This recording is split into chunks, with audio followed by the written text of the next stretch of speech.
Good evening. मैं विपिन भारती आप सब एनओएस शिक्षक बंधुओं के लिए एक नई खबर लेकर आया हूं।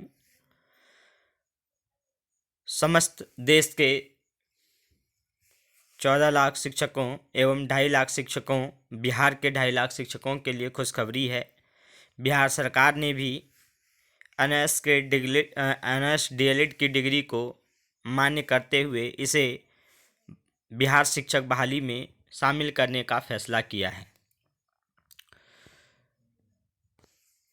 पिछले 9 महीने से जो डीएलएड अभ्यर्थी संघर्षशील थे, आज जो है उन्हें बड़ी सफलता प्राप्त हुई है। बिहार सरकार ने जुलाई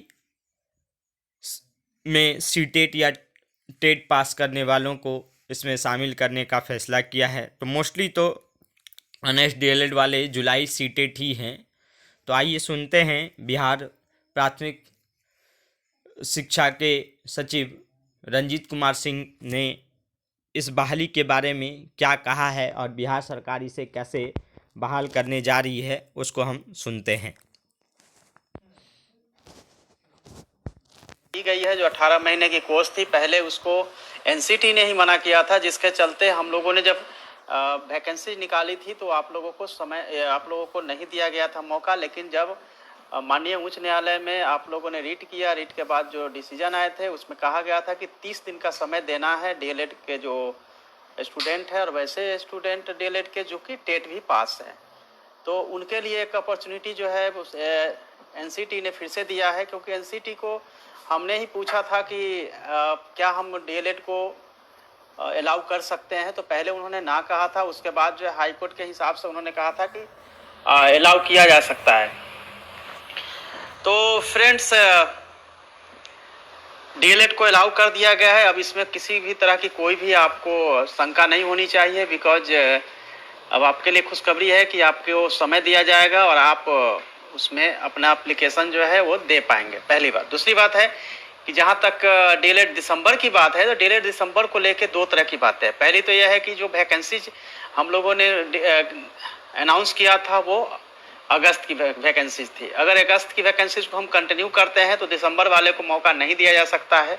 और जिन लोगों ने एप्लीकेशन दे दिया है उनको फिर से नहीं एप्लीकेशन देना होगा। इतने जगहों पे जो आप लोग मैराथन दौड़ करके अपने एप्लीकेशन को अपने सबमिट किया था, वो फिर से हम आप लोगों से नहीं करवाएंगे। इसमें केवल जो डीएलएड के और जो टेट पास हैं, जिनकी संख्या लगभग मेरे ख्याल से 6 से 7 हज़ार है, उससे ज़्यादा नहीं होनी चाहिए, इन लोगों को मौका दिया जाएगा और कम समय में में जाके सबमिट करेंगे। और उसके बाद आपको पता है कि जो पहले से जिन लोगों ने एप्लीकेशन दे रखा है उनकी मेरिट भी कई जगहों पे तैयार हो चुकी थी। थोड़ी बहुत जो है चेंजिंग आएगी मेरिट में, क्योंकि डीएलएड के जो स्टूडेंट है वो फिर से अप्लाई करेंगे। रही बात की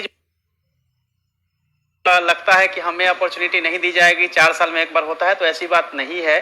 क्योंकि डीएलएड दिसंबर वाले को और जो स्टेट एग्जाम कैंसिल हुआ है, वो आपको पता है कि टेट पास करना जरूरी होता है, तो उन दोनों को मिला के फिर से जो है हम लोग वैकेंसीज अनाउंस करेंगे। वैकेंसी अनाउंस में क्या है कि ऐसा नहीं, अगर ये वैकेंसी अगर हम समय से पूरा कर पाते तो हमारी ये कोशिश थी कि दूसरी वैकेंसी भी हम निकाल के उनको भी समावेश करें दूसरे वैकेंसी में।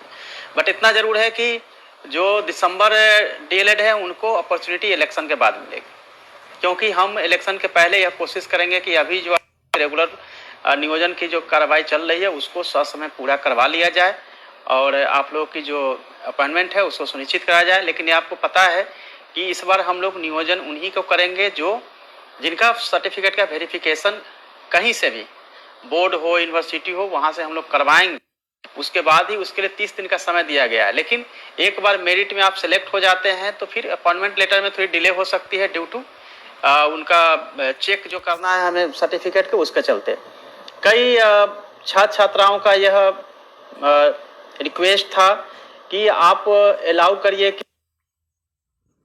कि छात्र जो टॉप में छात्र हैं वो सभी जगह जाके उन्होंने अप्लाई कर रखा है और सभी जगह उनके ही मेरिट में नाम आने की संभावना है। तो उसको भी ध्यान में रखते हुए हम लोग इस पर निर्णय लेने जा रहे हैं।